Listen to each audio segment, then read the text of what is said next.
Welcome friends. குழந்தைங்களுக்கு ரொம்ப பிடிச்ச வெண்ணெய் போட்டு எப்படி செய்கிறது பார்க்கலாம். இதை அரிசி மாவில் செய்கிறது, அரிசியும் வெல்லமும் சேர்ந்து செய்கிறது. வெல்லம் அயன் சத்து மிக்கது. இது மாதிரி வெண்ணெய் போட்டு எப்படி செய்கிறதுன்னு இப்போ பார்க்கலாம்.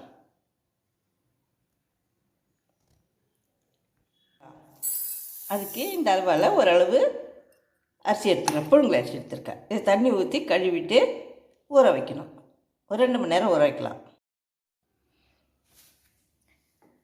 இதை பாருங்கள் வச்சுருக்கேன். இது ஒரு 2 மணி நேரம் ஊற வைக்கணும். 3 தடவை கழுவிட்டேன். ஊறினதுக்கப்புறம் பார்க்கலாம். நம்ம அரிசி எடுத்த கப்பு ஒரு 1/4 கப் அளவு, இந்த அளவில் 1 கப்பு அரிசி எடுத்தேன். இதே அளவில் 1/4 அளவு கடலை பருப்பு எடுத்து தண்ணி ஊற்றி ஊற வைக்கணும். கழுவியாச்சு. ஒரு மணி நேரம் ஊற வைக்கலாம். ஊற வச்ச கடலை பருப்பை குக்கரில் வச்சு அதே அளவு தண்ணி, 1 கிளாஸ் தண்ணி ஊற்றி ஒரு பிஞ்சு டாட்டா சால்ட்டு போட்டு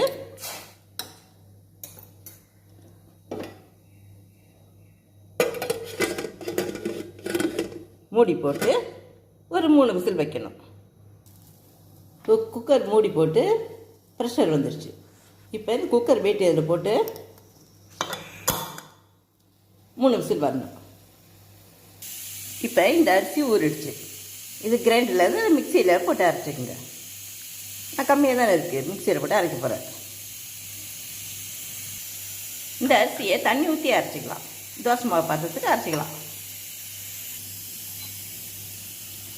இந்த அளவுக்கு மஞ்சள்னே எடுத்துக்கலாம். மீண்டும் மீதி அரிசி போட்டு அரைக்கிறோம்.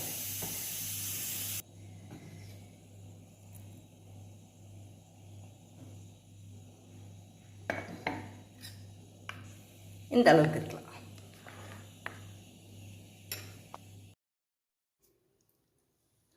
ஒரு பாத்திரத்தில் நம்ம அரைச்சி வச்சுருக்கோம் இல்லைங்களா, அந்த மாவை, அரிசி மாவை சேர்க்கணும். சேர்த்து ஒரு கிளாஸ் தண்ணி எடுத்து அதில் போட்டு கரைச்சி விடணும்.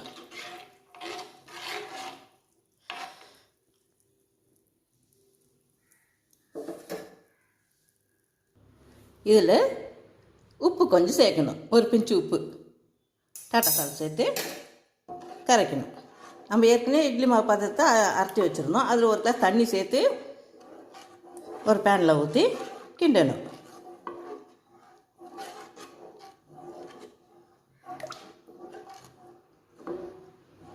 மீடியம் தீயில் வச்சு கிண்டலாம்.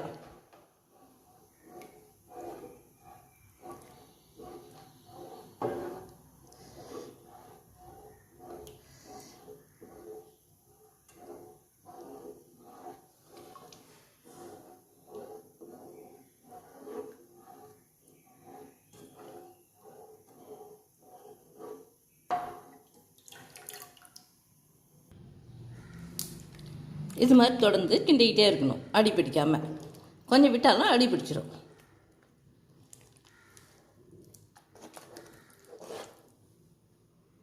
இந்த சமயம் நம்ம வேக வச்சுருக்கோம் அந்த கடலை பருப்பை இதில் சேர்க்கணும்.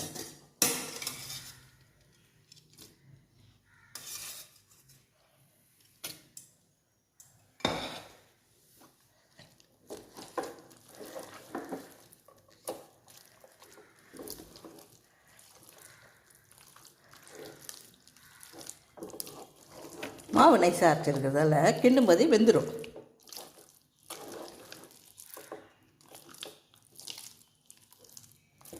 கடலைப்பருப்பு சேர்த்துட்டு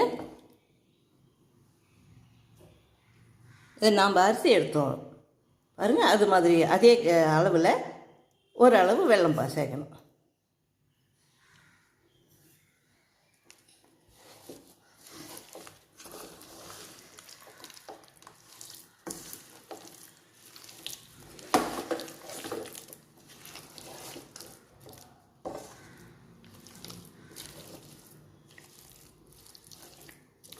இனிப்பு கம்மியாக வேணுன்றவங்க கொஞ்சம் வெல்லம் குறைச்சிக்கலாம்.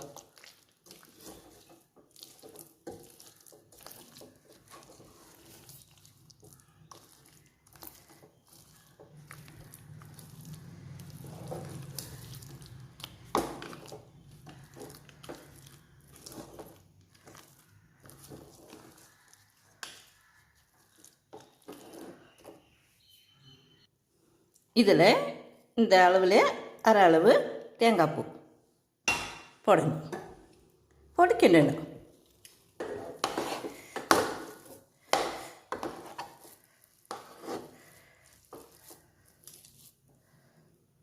இதில் 4 ஏலக்காய் பொடி பண்ணி வச்சுருக்கேன். அதை இதில் சேர்க்கணும்.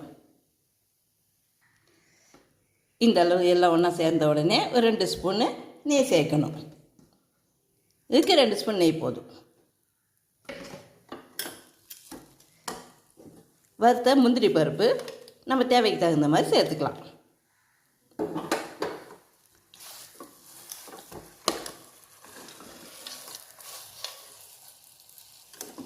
இது மாதிரி நல்லா திரண்டு வந்துடும். இதுதான் கரெக்டான பதம். அடுப்பு நிறுத்திடலாம். இப்போ ஒரு பிளேட்டில் வெண்ணெய் இல்லை நெய் தடவி வச்சுக்கணும். அதில் நாம் செய்த வெண்ணெய் புட்டை இதில் சேர்த்து இதுமாரி பிளேட்டில் பரவலாக செய்துக்கலாம். கொஞ்ச நேரம் ஆறின உடனே இது மாதிரி கட் பண்ணி சாப்பிட்லாம்.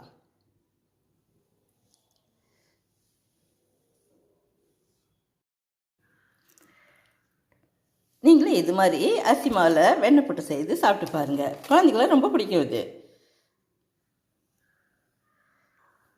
ஈவினிங் டிஃபனுக்கு நல்லாயிருக்கும். இந்த வீடியோ உங்களுக்கு பிடிச்சிருந்தா இந்த வீடியோவை லைக் பண்ணுங்கள், ஷேர் பண்ணுங்கள், சப்ஸ்கிரைப் பண்ணுங்கள். Thank you for watching.